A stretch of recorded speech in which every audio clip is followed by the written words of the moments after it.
souvent, alors après, si on est vraiment, si on a été trop blessé, selon, avec une faille narcissique un peu trop importante, c'est-à-dire vraiment, t'es vraiment de la merde, un déchet, pas aimable, et que l'argent peut venir compenser cette faille narcissique, alors là, on en trouve certains qui peuvent pas se régaler dans leur boulot, hein, mais faire du fric, pour dire non mais je vaux quand même quelque chose parce que je fais du fric. Voilà, mais sinon, bon, ça les gonfle, hein, les abandonnés, que le boulot, le pognon, ça les gonfle.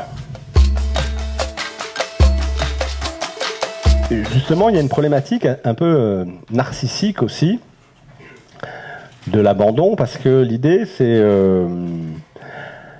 par exemple, ma mère ou mon père m'a abandonné, voilà, et parce que je ne suis pas aimable. Parce que je vaux rien, parce que je suis comme un déchet, une poubelle, voilà. Et donc il y a une faille narcissique assez importante de dire finalement personne ne m'aime. Souvent, pas tout le temps, mais il y a certains abandonnés qui ont un petit complexe de supériorité. C'est-à-dire que pour pas tomber dans le côté je ne suis rien, je ne vaux rien, je suis super, je suis très intelligent, on est obligé de se soutenir soi-même, quoi, pour pas tomber de l'autre côté, quoi.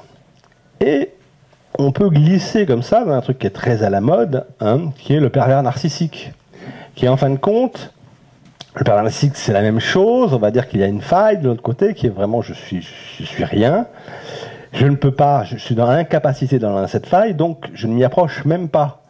Et donc je suis super, je suis génial, etc. Et si j'ai une aventure, j'aime quelqu'un et cette personne me quitte, eh bien ça ne me fait rien.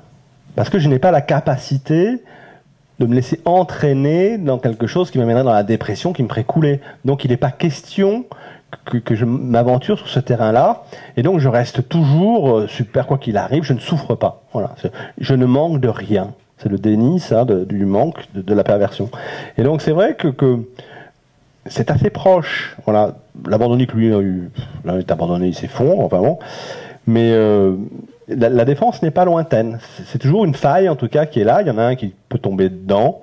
Enfin, l'abandonné qui abandonne aussi, c'est le même idée. Courage, fuyons, mais bon. Mais c'est assez proche. Voilà, c'est par rapport à la faille narcissique.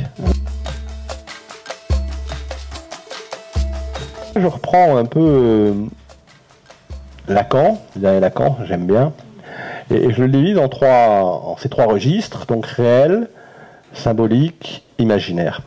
Alors réel, on va dire par exemple, le réel c'est tout ce qu'il y a avant qu'il y ait des mots dessus. Donc tout est réel, sauf que nous, tout est recouvert de mots. Donc le réel disparaît sous les mots. Et donc le réel, c'est ce qui est traumatique maintenant, parce que c'est ce qui est sans mots.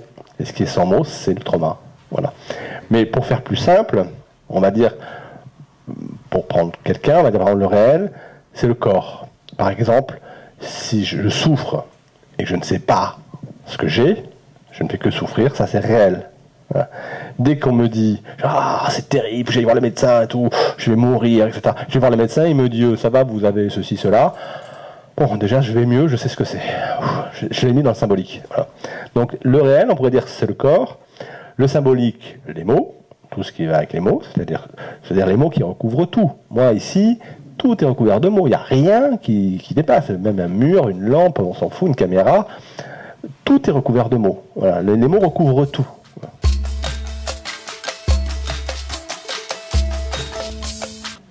Eh bien écoutez, je vous remercie beaucoup de votre patience et votre écoute.